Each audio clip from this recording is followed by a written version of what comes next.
In the dead silence of a frozen morning, two hands met on a wooden porch. No words were spoken. No witnesses stood nearby.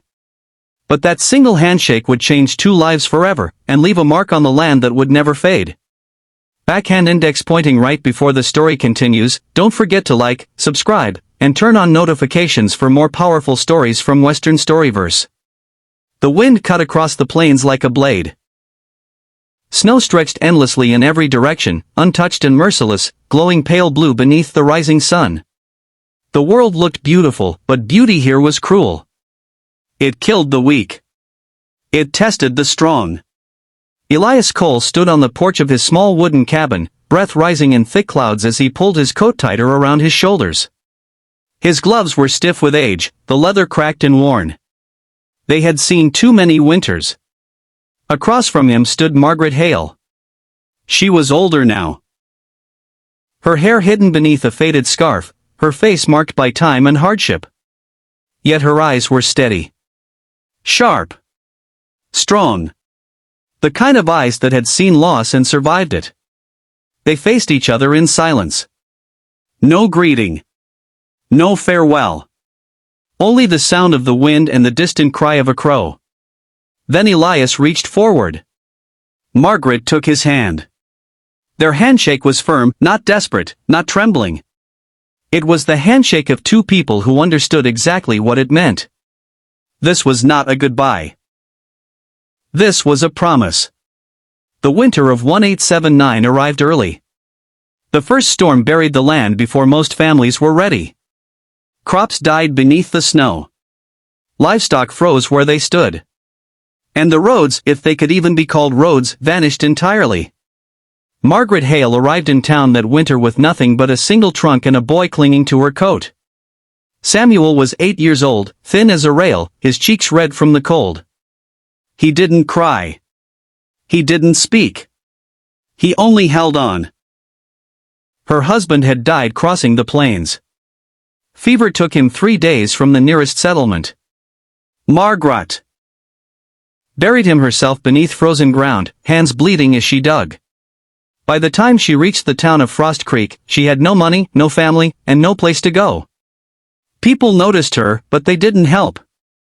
They rarely did. Elias had already lost his family long before that winter.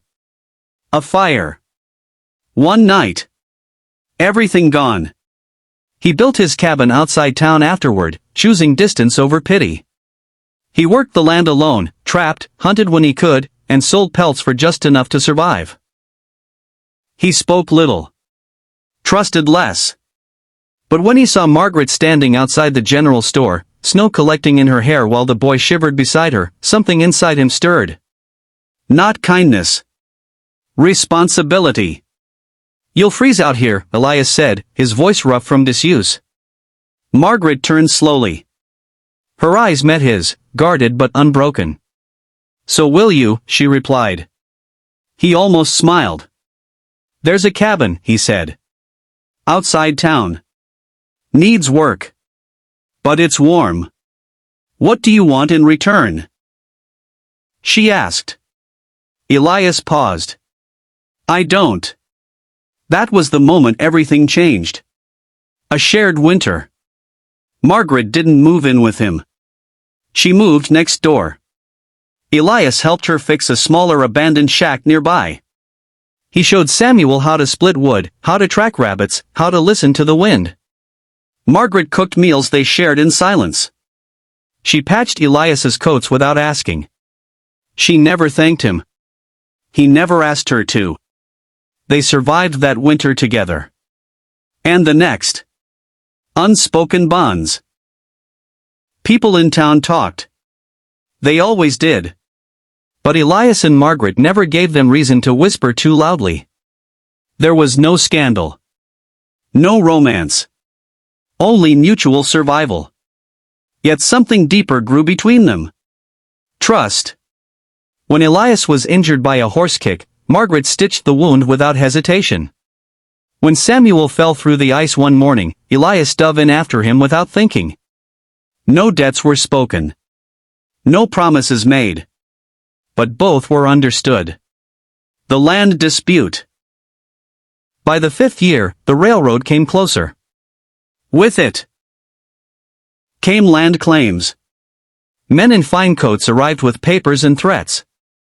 They said Elias's land now belonged to a company. That Margaret's shack was illegally settled. They offered money. Elias refused. They offered more. He still refused. Then they offered force. The night of fire. The barn burned first. Flames lit the sky, devouring years of work in minutes. Margaret ran from her cabin, Samuel close behind, fear finally breaking through her composure. Elias stood in the snow, watching the fire rage. He knew what this meant. They weren't just being warned. They were being erased. The choice. That night, Elias made a decision. He could fight. Or he could disappear. But if he fought, Margaret and Samuel would pay the price. At dawn, he stood on his porch, packed and ready. Margaret joined him. They didn't argue. They didn't cry. They only reached for each other's hands. "This is where we part," Elias said quietly. Margaret tightened her grip. "No," she replied. "This is where we decide." The sun rose higher, casting long shadows across the snow. And the fate of all three of them hung in the silence between their hands. That morning, one man walked away into the frozen plains. One woman stayed behind with a child and a secret. And neither of them knew that their silent promise would echo across generations. He didn't look back. Margaret watched until his figure vanished into the white horizon. Samuel stood beside her, fists clenched. "Will he come back?" the boy asked. Margaret swallowed. "Yes," she said. She didn't know if it was true. But she believed it. 5 years passed. The railroad came and went. The land dispute disappeared as mysteriously as it arrived. The company folded. Records were lost. Claims vanished. Margaret rebuilt. Samuel grew into a strong young man, educated not by books alone but by hardship, discipline, and the lessons Elias had planted in him. They never heard from Elias. But they felt his presence everywhere. On a winter morning, much like the first, footsteps echoed on the porch. Margaret opened the door. Elias stood there, older, scarred, but alive. He said only 3 words. "I kept it." Elias had disappeared to protect them. He worked. Fought. Traveled.